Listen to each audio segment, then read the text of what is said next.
Welcome back, everyone. Today we're going to be talking about season 2 of The Witcher, which is currently streaming on Netflix. Um, I literally just recorded one. I'm recording two right after because I watched both of them back to back right after the season dropped.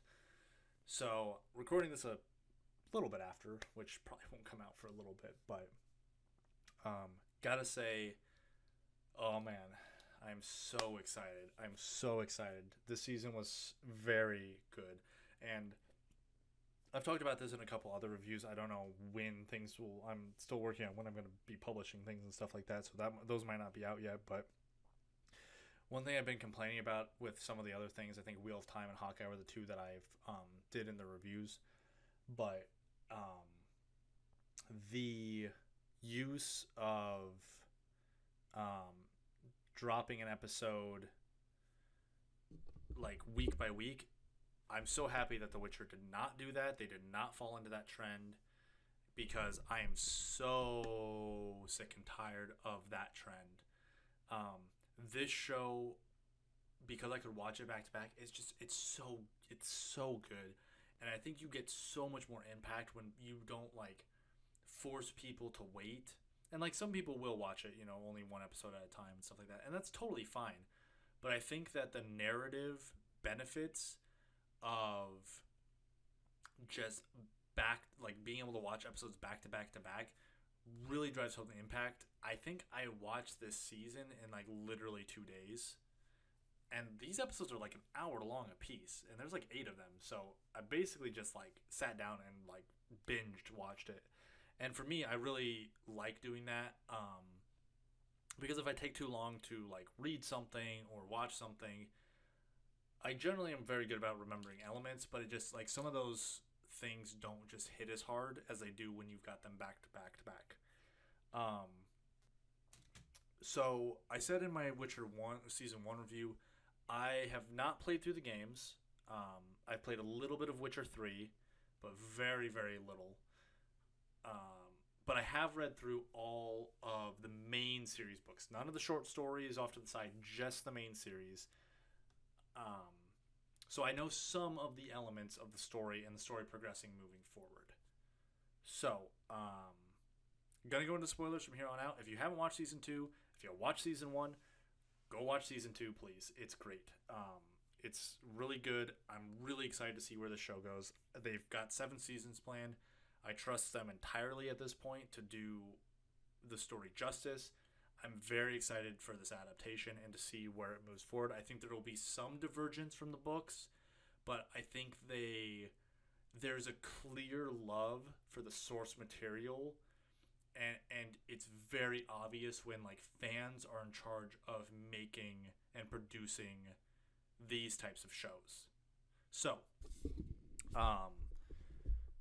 with all that being said, I'm gonna move my mic forward a little bit. Let's keep going. Let's go into this.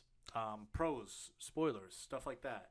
I think that very interesting to start with a short story in the very beginning of the very first episode is a short story that's not in the main book.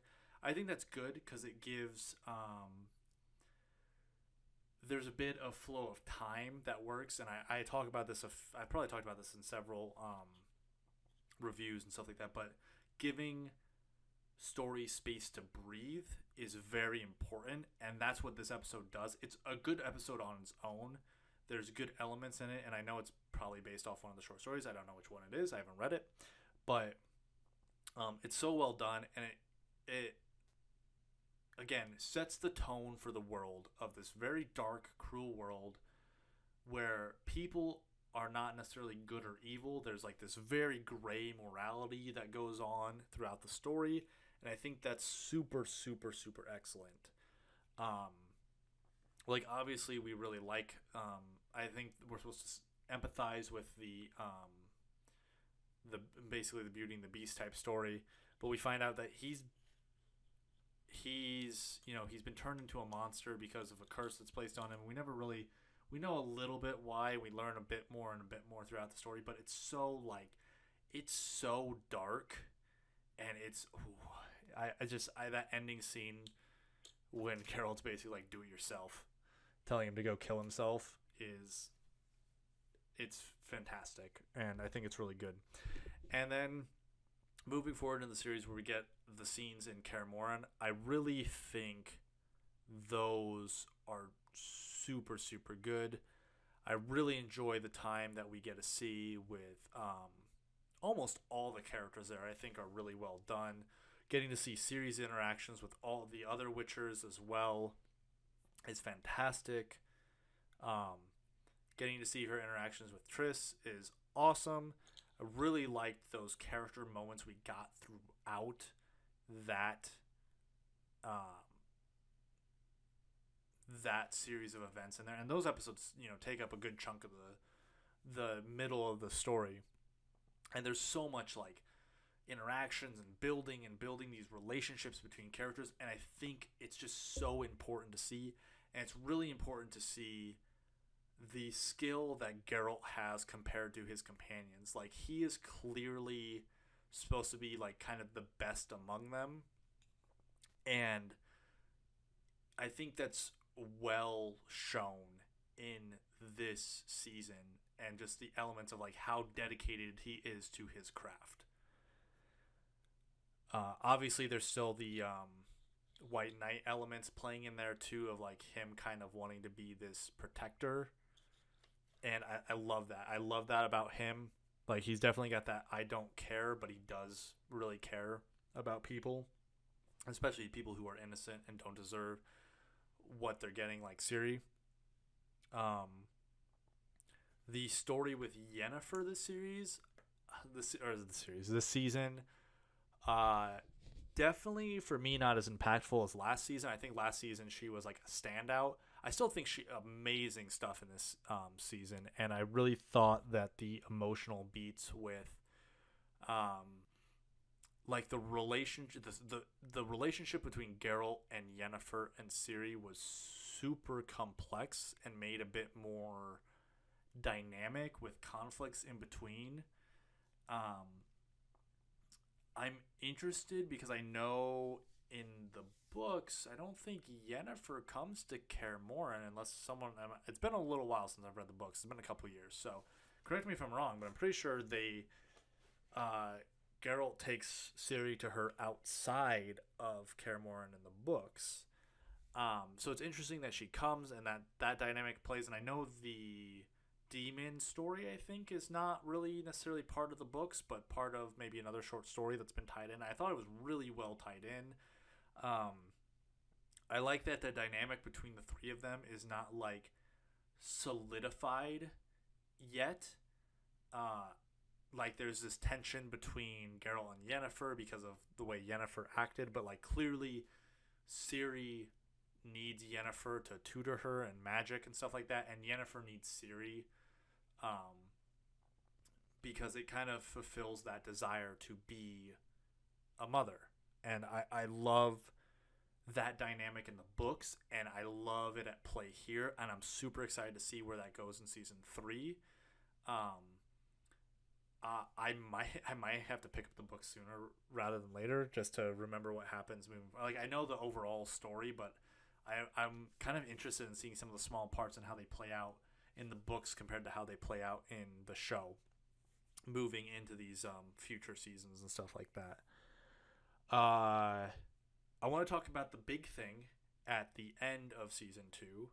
So yeah, we get the reveal of who Emperor Amir is, and it's Ciri's dad. So that's cool. If you haven't read the books and you've only watched this season, which I've said spoilers, so, but if you haven't read the books, I was like, when they revealed that, I was just like looking over, because like I read all the main series books, so I knew that going in, but that's not revealed till like the very end of the book series. And so I was like, okay then. All right, we are getting this right here and now. Interesting choice. And there were hints moving in that I'm thinking about the vision series Ciri gets with the demon in her. and like there's this moment where like everyone's turning to dust, but her dad doesn't turn to dust. Like everyone who's dead turns to dust, but her dad doesn't turn to dust in that vision when she's kind of the demon's kind of pulled out of her.